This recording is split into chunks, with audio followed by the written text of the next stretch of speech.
Hello बच्चों, क्या हाल चाल है। IIT question of the day में आज का सवाल 2018 के एडवांस के क्वेश्चन पेपर से है बेटा। सवाल को एक बार पॉज करके ट्राई ज़रूर कीजिए, है ना। और अगर हो जाता है तो वीडियो मत देखो, और अगर नहीं होगा तो कंटिन्यू करना। कर लिया ट्राई? चलो अब देखो, जिनका नहीं हुआ वो लोग देखें। A wire is bent in the shape of a right angle triangle. A wire is bent in the shape of right angle triangle and is placed in front of a concave mirror। ठीक है, जिसकी focal length है f as shown in figure। which of the figure in the four options qualitatively represent or represents, इन चारों में से कौन सी figure represent और represents मतलब एक या दो या ज़्यादा आंसर्स भी हो सकते हैं। the shape of image of the bent wire। ठीक है, चारों में से कौन सी इमेज के ग्राफ को रिप्रेजेंट करती है। और क्वेश्चन क्या कह रहा है, these figure are not to scale. ये जो फिगर्स हैं ये स्केल के हिसाब से नहीं है। ठीक है, तो देखो इस सवाल को कैसे करेंगे और क्या अलग हो जाता है इस सवाल में बेटा।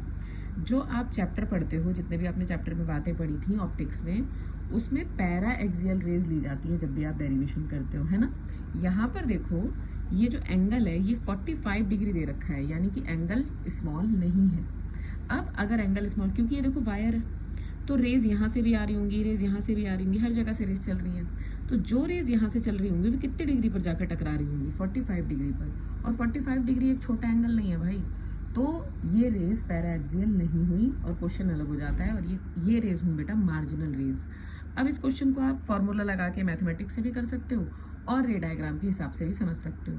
मैं आपको रे डायग्राम के हिसाब से समझा देती हूँ, तो फिर उसके बाद फॉर्मूला लगा के भी आप करके देखना, और इसी से आंसर आ जाएगा आपका, शॉर्ट में इससे।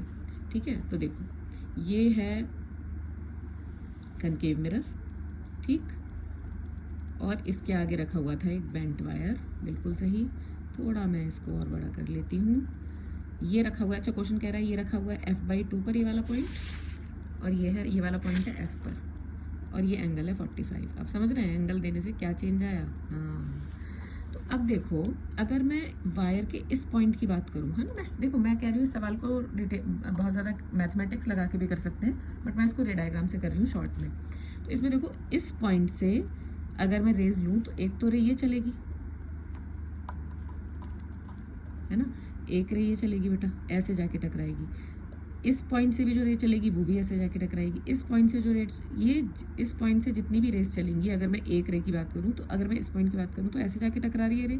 यस, यानी कि ये सारी रेस फोकस से आ रही हैं, और जो रेस फोकस से आती हैं वो आफ्टर रिफ्लेक्शन बेटा पैरेलल हो जाती हैं। तो अभी तो पहले तुम इस पॉइंट की बात देखो, रे आई और ऐसे पैरेलल होके चली गई, ठीक।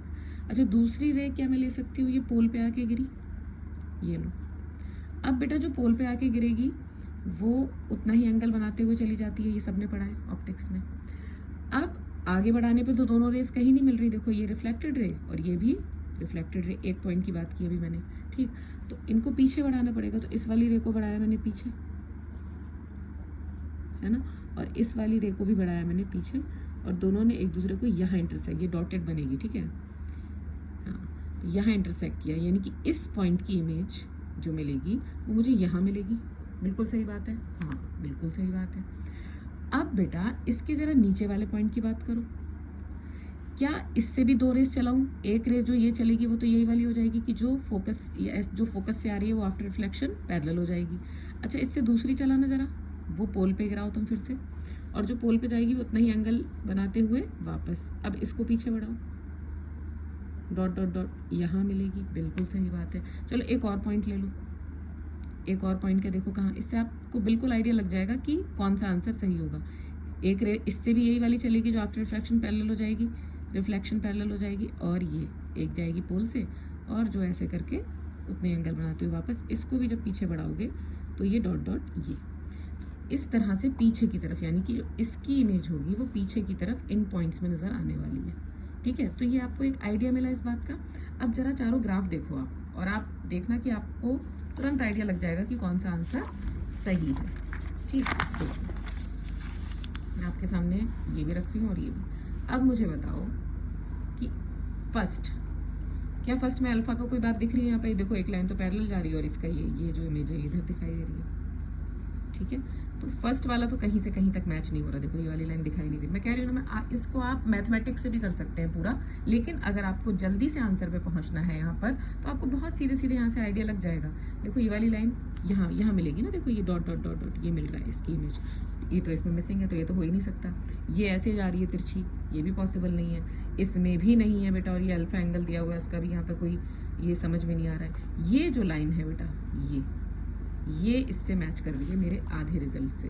तो जैसे ही आप यहाँ तक पहुँचोगे तो आप तुरंत आंसर के लिए श्योर हो जाओगे कि चारों में से जो ऑप्शन है बेटा वो ये हो सकता है, ऑप्शन डी। ठीक है, नेक्स्ट वीडियो में मैं आपको, अगर आप चाहेंगे तो मैं इसका मैथमेटिकल सोल्यूशन भी दे दूँ, वरना ये एक सही तरीका है आंसर तक पहुँचने का। ठीक है, all the very best. Optics के सवाल करते रहिए।